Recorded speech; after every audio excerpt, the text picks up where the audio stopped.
Bonjour Hervé Morin. Bonjour Rodrigue Respomarin. Les images du 75e anniversaire du débarquement ont été diffusées dans le monde entier. Ouais. C'est une formidable publicité pour le tourisme dans votre région. Vous savez, on dit que la Normandie est la deuxième région la plus connue au monde après la Californie, et on le doit notamment, bien entendu, à l'histoire tragique qui a été la nôtre. C'est un tourisme qui se développe beaucoup. Tourisme mémoriel. Hein. On a 5 millions de visiteurs par an qui viennent sur les plages du débarquement. Du monde entier, on vient sur les plages du débarquement, et pas simplement les anglo-saxons. Et donc on a toute une politique de développement mémoriel, et on a ce dossier qui malheureusement a été arrêté par l'UNESCO, qui est le classement des plages du débarquement au patrimoine mondial, qui serait le premier lieu de guerre classé au patrimoine mondial de l'UNESCO. Hervé Morin, Valérie Pécresse, qui était déjà marginalisée au sein des Républicains, ça, c'est vous qui le dites. Moi, si, c'est pas moi, c'est un constat. A bien fait de quitter le parti pour mettre les choses au clair. Écoutez, ça, il y a deux choses différentes dans cette histoire. Il y a pour nous l'impérieuse obligation de se retrouver tous autour de la table. C'est ce que je souhaitais, quel que soit le résultat des élections européennes, que Gérard Larcher, compte tenu de ses fonctions, soit en capacité de remettre autour de la table des gens qui se parlent plus depuis des années. Bien. Après, dans ces personnes, il y a des gens qui sont républicains, puis d'autres qui ne le sont pas, comme moi. L'essentiel, c'est qu'on soit autour de la table, et pour cela, Valérie continue à dire « Je vais participer à la refondation de notre projet politique ». Non mais, est-ce qu'elle a bien fait de quitter le parti ? Mais c'est deux choses différentes. Bon, ça, c'est son problème, c'est pas le mien. Non mais vous avez bien un avis là-dessus. Est-ce qu'elle a bien fait de quitter le parti ? Mais je vous assure que c'est pas le débat. Le débat. Vous n'avez pas d'avis sur la question ? Non, c'est pas ça le sujet. C'est pas parce que je veux pas répondre à votre question. Un peu quand même. Non, je vous assure que non. Le débat, il est simple. Il est d'abord une question profonde, démocratique. Alors pour nos compatriotes, ils se disent c'est encore des histoires de partis politiques. C'est plus lourd que ça. Emmanuel Macron a enfermé le débat démocratique dans moi ou le Rassemblement national. Ça a été surjoué durant toute l'élection européenne. Les chefs des partis de droite et de gauche l'ont un peu aidé quand même. Hein. D'accord, peut-être, mais c'est quand même ça.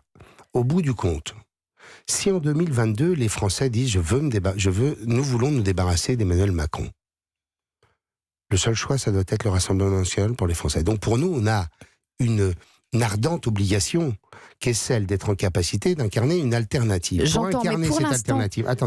Pour incarner cette alternative, il faut aussi qu'on soit en capacité de rebâtir et de refonder un projet. D'où le fait que nous allons faire des conventions régionales.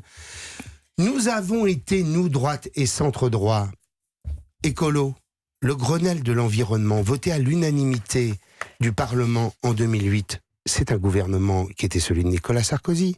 La liste de droite portée par François-Xavier Bellamy est la seule à ne pas avoir parlé d'écologie pendant toute sa campagne. Si, elle en a parlé, mais bon, c'est pas... très peu. Moi, j'ai fait les meetings, donc je peux vous le dire. Si on peut revenir à Valérie Pécresse, excusez-moi, mais Valérie Pécresse, parce qu'elle publie notamment une interview, elle accorde une interview ce matin, elle dit « Je veux sauver la droite ». Est-ce qu'elle en a les capacités, selon vous ? Écoutez, ça, on verra bien. La question du candidat à l'élection présidentielle, c'est pas demain matin. On a d'abord les municipales. Ces municipales nous permettront de démontrer que les élections européennes n'ont jamais configuré le paysage politique français. Je rappelle qu'en plus, si on veut bien se souvenir, Europe Écologie Les Verts, à 2 reprises, ont fait des très gros scores aux européennes, ils ont fait 2% aux élections suivantes. Mais en même temps, il est évident que la préoccupation environnementale est une préoccupation extrêmement forte et puissante, notamment chez les jeunes générations, et ils ont raison. C'était la priorité d'Emmanuel Macron pendant les européennes, priorité numéro 1 à l'écologie. Où le Nicolas Sarkozy était heureux que nous ayons largement gagné les élections européennes. L'année d'après, on a pris une raclée au régional.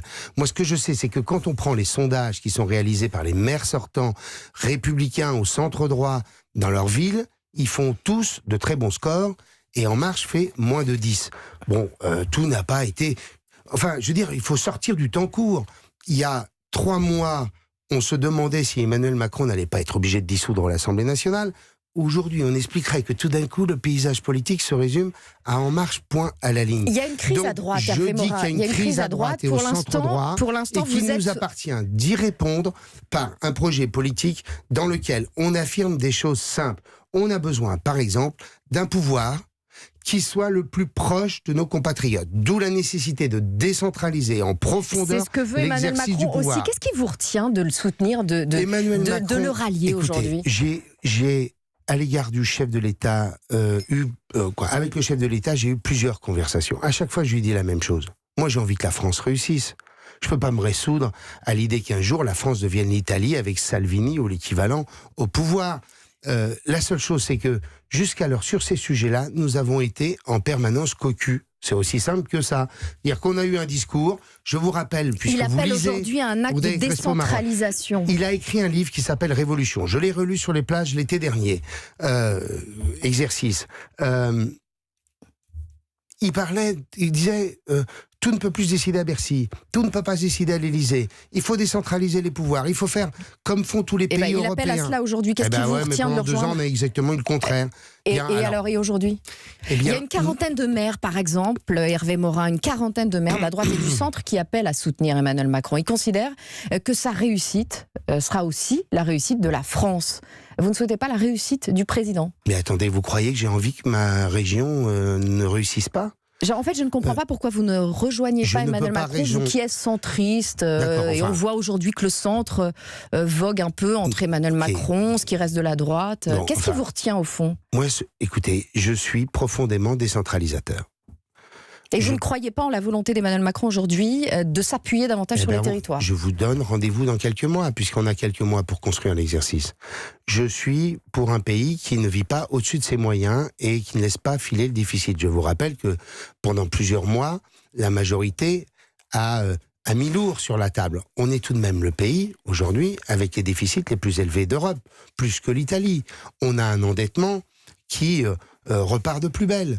Je suis pour un pays dans lequel tous les pouvoirs ne sont pas concentrés dans les mains d'un homme avec une évolution institutionnelle majeure. Bon, il y a des sujets. Il n'y a pas simplement l'écume des choses. Hervé Morin, avec Gérard Larcher, donc vous cherchez à créer pour l'instant une coalition de droite et du centre. Vous n'avez pas l'impression qu'aujourd'hui c'est Emmanuel Macron qui incarne cette droite et ce centre? Par exemple, à Matignon, on le sait tous, à Matignon, Édouard Philippe, à Bercy, Gérald Darmanin, Bruno Le Maire, que vous aviez soutenu pendant la présidentielle, au territoire, Sébastien Lecornu, le Normand comme vous. Une belle équipe de droite, qu'est-ce qui vous retient de les rejoindre? Ce que je vous ai dit, je dis très clairement qu'il y a toute une série d'équations sur lesquelles on est aujourd'hui en attente de solutions. L'équilibre des comptes publics, la baisse réelle des prélèvements obligatoires qui ont atteint des sommets, la question claire de la réforme de la formation. Est-ce qu'on va enfin mettre en place un système en France où on cesse d'avoir une multitude d'acteurs qui empêchent le pays de pouvoir répondre à une équation simple, d'un côté chômage de masse et de l'autre entreprise qui recherche des formations et des compétences tous les matins. Je suis dans une région, Audrey Crespo-Mara, où il y a 21 000 emplois industriels non pourvus. Je dis au président de la République depuis 1 an et demi, donnez-nous les clés pour conduire la politique de l'emploi et de la formation pour qu'on sorte le pays de cet abîme-là à laquelle on est incapable de répondre. Voilà des vrais sujets sur lesquels j'attends des réponses. Bon, on attend les réponses. Merci. Hervé Morin. Juste une question, vous êtes plutôt Nadal ou Federer, Hervé Morin? Écoutez, il vous répondra peut-être davantage. Je joue au tennis et je préfère le jeu de Federer au jeu de Nadal. Ah ben voyez, voilà, c'est plus clair. Team Federer. Vous aussi, Team Federer. Vous nous le dites sur le hashtag Europe 1 au 3921. Merci Audrey Crespo-Mara, l'interview politique de la matinale.